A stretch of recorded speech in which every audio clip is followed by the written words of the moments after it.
Hello, and welcome back to the Chronically Positive Podcast. I'm your host, Isla Oxman, and I'm so excited for today's conversation because we're diving into another inspiring story of resilience, creativity, and community. Joining us is the incredible Sami Leyde, a passionate advocate, content creator, and dancer who is making waves in the chronic illness community. Sami uses her platform to share the highs and lows of living with chronic illness while also providing valuable resources and inspiration for fellow Spoonies.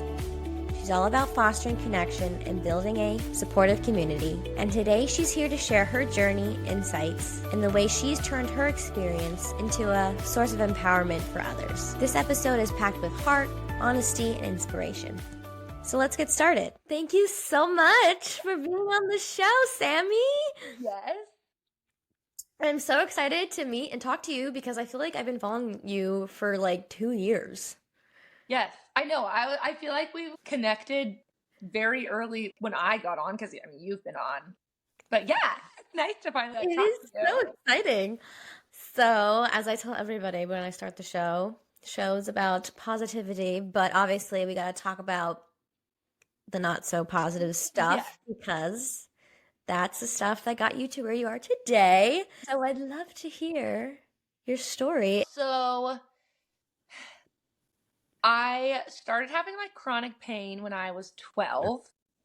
And it started out as just like shoulder pain, and it got like diagnosed as just like, oh, you're a dancer, you're active, you're growing. So I was really short for like a really long time. Like I didn't hit 5 foot until like 9th grade or something. Oh, And they wow. were like, oh, you're just growing. It's okay.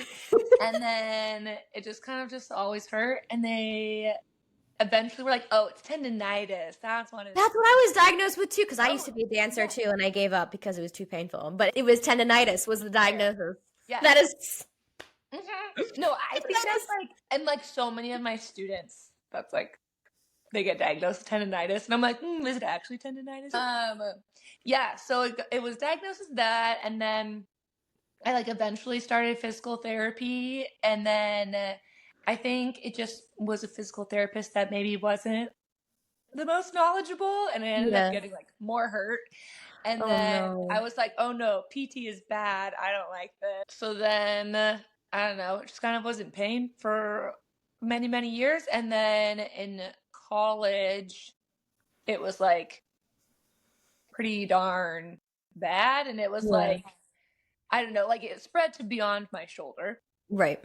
After college, I graduated and I was like, I need to figure this out because I started teaching full time. And I was like, I can't get through teaching. So then I got my first MRI, which I don't know how it was the first one after I was in college because I had gone so many times. But they're like, oh, you tore your rotator cuff. And so they were like, that's why you're in pain. So then I had surgery on that, and then it didn't really fix anything. So then eventually I found a PT that I really, really like, and I still work with her, and she's awesome. And she was like, do you know what EDS is? And I was like, oh, okay. So then I found my doctor, who I still work with, and she was like, first visit, she was like, yeah, and also you definitely have POTS. And I was like, what's POTS? I didn't even know what that was. Right. So I was actually diagnosed with POTS before officially being diagnosed with Ehlers-Danlos. And then, POTS, and then EDS, MCAS. Yeah. Oh, you have MCAS too? Yeah. She calls it subtle MCAS. Subtle MCAS. Well, okay. So do you have your own dance studio? So my sister and I own a studio. It's our 9th year. She owned it before she started it my last year of college. And then I like taught at it after college. And then like a year and a half ago, 2 years ago, I like officially own it now with her. But it's year number 9, which is pretty crazy. That's wild. And so how do you manage teaching and having the trifecta? It's definitely been like a learning process. And I think I grew up with the mindset of like, if you were tough or if you were like injured and you kept dancing, you were tough. And like that was like a really great asset to have. And then I kind of figured out that that's like actually not, and you need to listen to your body a little bit. So I'm still kind of like in the process of learning how to do that. But I think I teach way less than I used to teach, and I am better about like vocally teaching and like not having to use my body as much, or like limiting how much I use it. But like I teach a lot of hip hop, and hip hop I would say is like what hurts it the most. Luckily I have like really awesome students too, so they're like they've become really good at like picking up on how I like teach. So if I do something like once, they're like, okay, got it. Like I can do that. And then I have like some of them assist me. And so I get the help. But yeah, it's definitely like a balance, and the hours are long. So I have to like drink like a ton of water, electrolytes. Oh yes. All the stuff to like get me through the night. But I think like emotionally it's like worth it. Yeah. Do your students know that you do it? So, well, not all of them, because like I teach like 2-year-olds, but the older ones, a lot of them like follow me on Instagram. Oh, that's nice. And so they know, and there's been a couple that have been like, I think I actually might have EDS, and I'm like, maybe.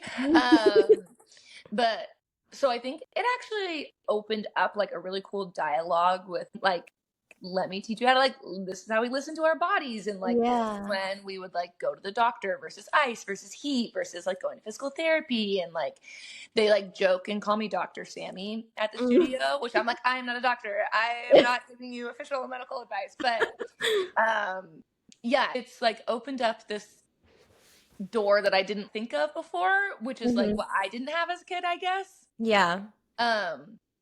So like that part about it is kind of cool. But and they know, I feel like I hide pain really, really well. But then there's some days where they're like, are you okay? Like I can tell something is up right now.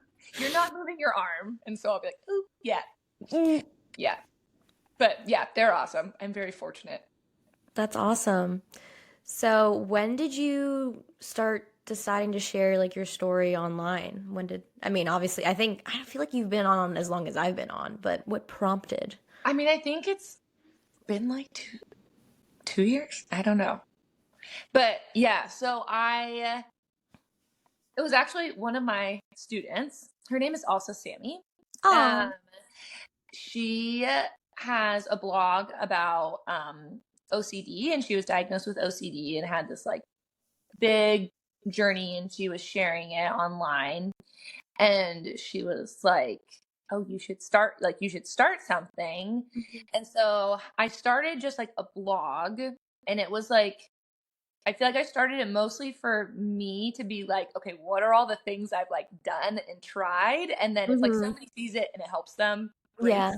Or like, I don't know, because I was having a hard time like finding like a dancer who like is still like trying to like make it work. Well, now I know of like so many, but when I like first like started, and I was like figuring out how to like help all the pain and stuff, and then so I had the blog for maybe a year, and then Sammy was like on Instagram, and then she was like, you should start an Instagram, you should make reels, you'd be good at reels. And I was like, I don't know, I don't think so. And then eventually I like caved in, and I think like now that's what I do more. My blog has kind of gone dormant, but and so I think like it started as me trying to just like accumulate all of the different things I've like tried, but now I think it's turned into more like still that, and I still like when people message me and they're like, oh, have you tried this, or like I saw you had that surgery, how'd it go? Like I feel like I like to be like a resource for people, because I'm like, it's nice to have those people. So I feel like it's brought like a good community, which is nice to have when you kind of are going through some stuff. Exactly. I first started my page as like to like let people in my life know what was going on with me. And Yeah. it was a lot of like health updates and stuff like that. And then I don't even know how it shifted, but it just like shifted into just raising more awareness and Yeah. educating versus like everything that's going wrong. Yes. And it kind of seems like I love how you educate and you dance, and it's like it's so entertaining. And I I mean, I would hope that people who have no idea what you're talking about initially, like I'm sure are stopping and they're watching you because you're so fun to watch. So Yeah, I feel like yeah. the like dance aspect, I actually like didn't dance on like a reel or whatever for like a while because I was Yeah. like self-conscious. I don't know, because I'm like I like love performing, but like I'm a teacher, so I feel better about that. But I was like, oh, Yeah. whatever, I'll just do it because that's what I do. And then I think like that's kind of become like, oh, she dances. Oh, but what is this text? Like, what is she posting about? But then of Yeah. course I get the people that are like, you don't have issues. Look at you dancing. Like, you're Right. totally fine. Go sit down if you're so sick. And I'm like, okay. Well, that's the point that we're trying to show Yes. you, that it's a dynamic disability. Like it's not. Yes. So I think that those videos are really important. If I were to do that, I would be flat on my face. But that's only because I know that if I were to condition more, I definitely could do more. But Yeah. it's hard to get Yeah. there. I don't like, I feel like the only reason I like still can do it is because I haven't really like stopped. Like the only time Yeah. I've like taken a break is like for surgery or something like that. But I think like my doctor is like, I think your POTS is like very manageable because you like have never like deconditioned. Like you're still. Yeah. So yeah, that part I'm like very Absolutely. grateful for. No, that's really great. And like there's like that whole thing, the whole like misconception that like POTS is caused by deconditioning. Mm-hmm. Which it's like I went skiing the day before my life changed forever. And then I was like bedbound for a year, so I did become deconditioned. Yes. So that is true, and it did make everything worse. But Yeah. it is But it not cause it. Yeah. Yes. And I think for people who are listening, conditioning with POTS, at least in my experience, is really scary. Mm-hmm. Because it causes the symptoms. Yeah. Like to you to feel them, and we do everything in our power every day to avoid feeling like that. Yes. And it like, yeah, you like have to like test your limits and you're like, oh, nope, there it was. Like there was the limit. Yeah, and it's always like worrying, like, is this too much? Because like my cardiologist is like, get your heart rate up. I'm like, well, how much is too much? You're like, I can just stand and it'll go up. So, exactly. Like, where do you want me to go? Yeah. But no, I definitely have been wanting to dance more. And my interview with Kaylee Bays, we were talking about it because a lot of her, I don't know if a lot of her students have POTS, but she like does classes where like everything, like arms don't go like above the head because that's like a triggering thing. And so I really want to get back into dance because it was something that I stopped because I just couldn't do it without feeling so ill. Yeah. Because I used to do musical theater and do musical. I love yes. I love musical theater. Yes. Yes, I wanted to go to college for it, but the body said no. And that was before I even knew. That was before I even knew that like I was sick. Because like I would sing and see stars. That's what happens. Yeah, I have a hard time like singing for like any length of time. Yeah. I'm joined by my cat right now. Oh, hi. Let's see if I can get him. This is Louie. Oh my god, he looks like he has a mustache. He does. He's very fluffy. Oh my gosh, I want a cat so bad, but I'm so allergic. It's not even funny. Do not get a cat. Oh my god. All of our friends have cats, me and my boyfriend's friends, and like we go to their houses, but I'm just like, you're like, I'm dying. I want them. No, I'm like so doped up on allergy medication when I go there. Are you allergic to dogs? No, you have a dog, don't you? I am allergic to like dogs that shed. Oh, okay. Although I do feel like I'm kind of allergic to my little poodle, But I'm honestly like, I cry and I break out in hives. So like I don't even know. That's fair. Yeah, like I think I'm just allergic to like everything. The world, yeah. It's a new thing every day. So I just accept it and replace the itchiness with her love that she provides me with. Yeah. Okay, so you have a dance studio, you teach, and is your sister, she's healthy, and does anyone in your family share what you So I was diagnosed with all my fun stuff when I was like 26, so like 3 years ago. And then within the next year, I think my mom was diagnosed with EDS. And so she got officially diagnosed with it. I have 3 sisters, but the one I own the studio with, Amanda, she was diagnosed with it this year. I don't think my other sisters have it, but my mom and my sister Amanda and I definitely EDS. Neither of them have been officially diagnosed with POTS or MCAS, but probable. Yeah. Wow, that's so interesting.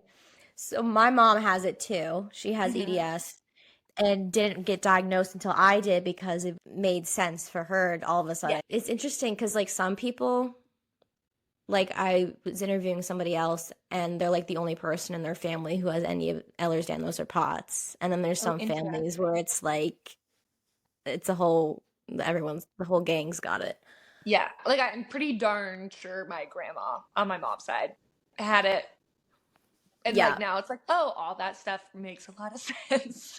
Yeah, exactly. It sucks that like it wasn't well known because I mean, not that there's so much you can do for it anyways. I know. My mom is like, I don't think I wanted to know. I think I liked living in the denial that anything was wrong. Yeah. Well, a lot of people have like EDS and they go their whole lives. They don't know it because it just doesn't really affect them. It doesn't. Yeah. They're just hypermobile and like, that's it. And that's kind of what I thought that I had too. And then within the past 2 years, my joints have been dislocating and I'm like, okay, maybe I'm a little bit more than just maybe it's a little more. Did I tear my labrum? I think I may have. Oh no. Yeah. No. So interesting. Yeah, no, I didn't. It's all good, but it felt like good. it. My mom did though. My mom definitely she tore that thing. I don't. We tear easily. It was hip. Yeah. Yeah. That was. I don't even know when I had that. Was that this year? No, last year. Surgery for that. But my mom has had 3 labrum tears on her hips. So that must be an EDS thing then. I mean, yeah. I've done both my shoulders and my hip. Is that? Do you tear them dancing or just living?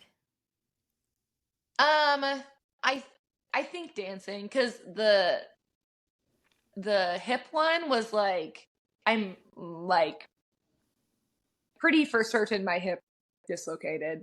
Yeah. But this was before I was diagnosed, so I was like, I can't walk, and it like hurt really bad, and like somebody had to put it back in. So I'm pretty sure that's what happened, and I think it tore then. But then it was like 5 years until I like actually tried to take care of it. Oh no. Because I was like, I'd rather not have to have surgery. And so then I like tried to make PT work for as long as possible. And then I couldn't like sit. So decided to get it fixed. Oh, that's awful. But it's better now. It's lasted. It stayed. That's good. That's really good. I remember, I can't believe it. Has it been a year since you had your shoulder surgery? Shoulder surgery was... Or that felt recent. Okay, yeah. Yeah. On April Fool's Day. Oh, that would make me superstitious.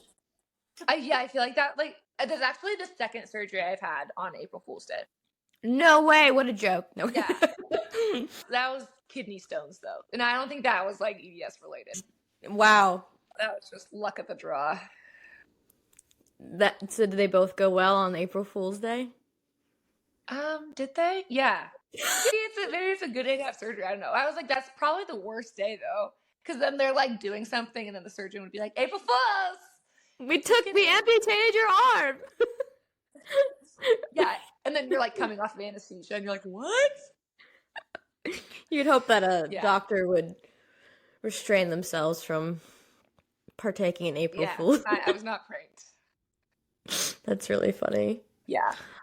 But yeah, I think like in the past couple years, I've had like a surgery each year.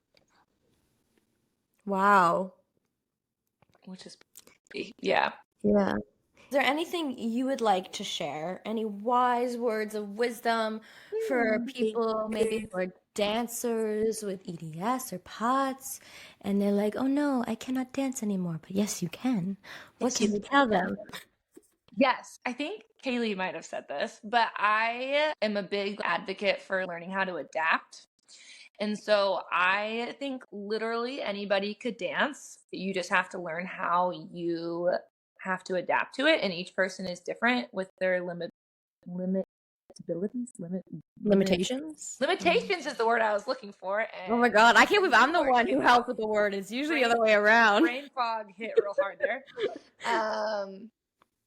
Yeah, with their limitations. And I think it's like the most important lesson I learned is learning how to listen to your body.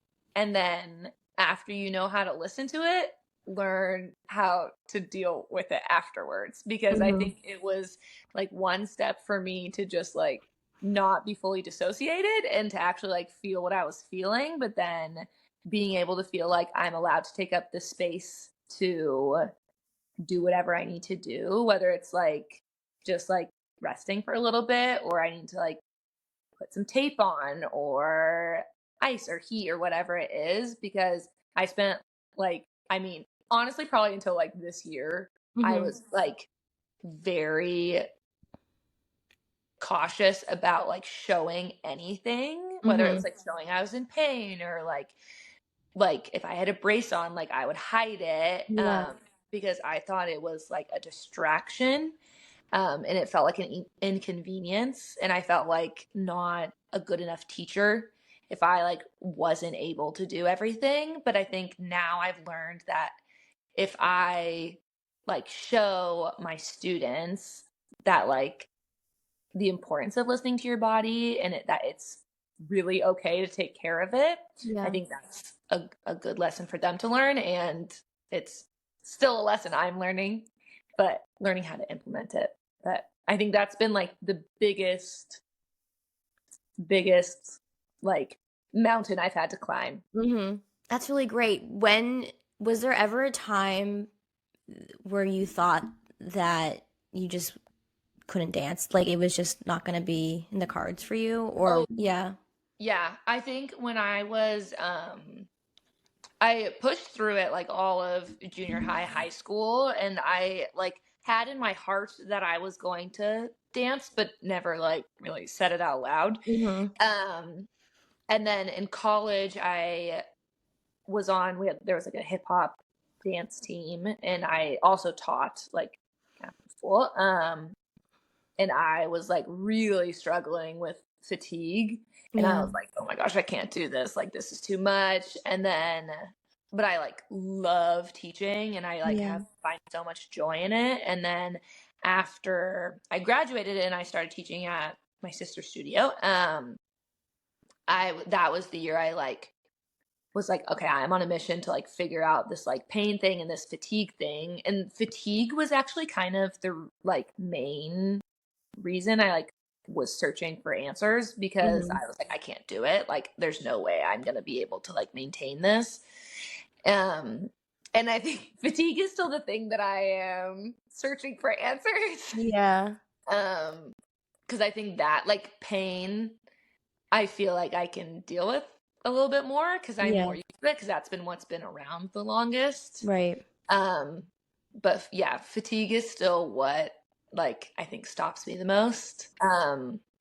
Before I met my doctor, who was like, I don't know, my EDS doctor, she calls herself a medical detective. Oh, I love that. Yes, she has EDS, and like, she's cool. when I went to her, I was like, I don't think I can like do it. I think I have to stop dancing. And she was like, no, we're going to figure out a way to have you keep doing what you love. Because I have a bunch of doctors tell me to stop dancing. They were like, that's what causes your pain. That's why you're so tired. And then I was just like, no, there's no way. And she was like, if you stop dancing, what would that do to your emotional well-being? You have to find the balance of how can you still do it, but take care of yourself at the same time. Wow, we need more doctors like that. Yes, she's amazing. Oh my gosh, that is incredible. Like, I was seeing a therapist for a while when I was first diagnosed with my chronic illness, and she was like, well, maybe you just like have to change your career path and like change. And I was like really upset by that, and I broke up with her. Yeah. I mean, that's how I felt when like all the doctors told me. I was like, are you insane? Like, absolutely not. Yeah. And like you said, there's always a way to adapt. You should always find a way to do what fulfills you and makes you happy. And it looks like you are doing exactly that. And that is so wonderful. Is your cat making biscuits? Yes. He's a professional baker. Can we have some? He really likes whenever I like have a virtual appointment of any kind, he is like all about it because I like live by myself. And so if I'm like talking, he's like, oh, who are you talking to? And he gets really happy. Oh. Can I bake for them? Oh, yeah. He's an entertainer. And what's his name again? Louis. Louis. Yeah. Oh, he's so cute. All right. Is there anything else you'd like to share? Any projects coming up that you'd like to let anyone know about? I think so. And if you don't, that is totally fine as well. I think learning, like, this is where I'm at, like, right now with my life is learning the balance of, like, mental health and physical health, because I think I spent a long time figuring out my physical health, and I am now tying together the mental health aspect of it. And I think anybody out there that is struggling with anything physical, or I guess vice versa, struggling with something mental, look into whichever one you don't think is an actual issue, because that has been a big game changer for me, focusing on my mental health, because I realized a lot of the reasons I wasn't listening to my body and wasn't taking care of myself was because of mental health stuff. So I think if somebody had told me that like 10 years ago, I would have felt a little bit better a lot sooner. Absolutely. I think that's about it. Well, thank you. And I totally agree with that. I mean, if the physical health isn't good, my mental health isn't good, my physical health isn't good. So it's really important to not neglect one over the other, because they are both as important. Yes. Well, thank you so much. Thank you for being on the show. It was so nice to meet you and talk to you.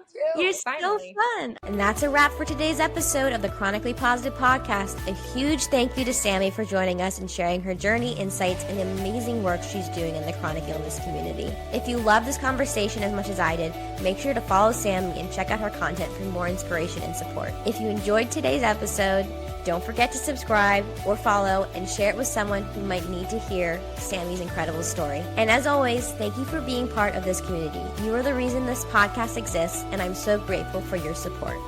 Until next time, remember, your journey matters, and there's so much strength in sharing our story and lifting each other up. Take care, and I'll see you next week with another incredible guest.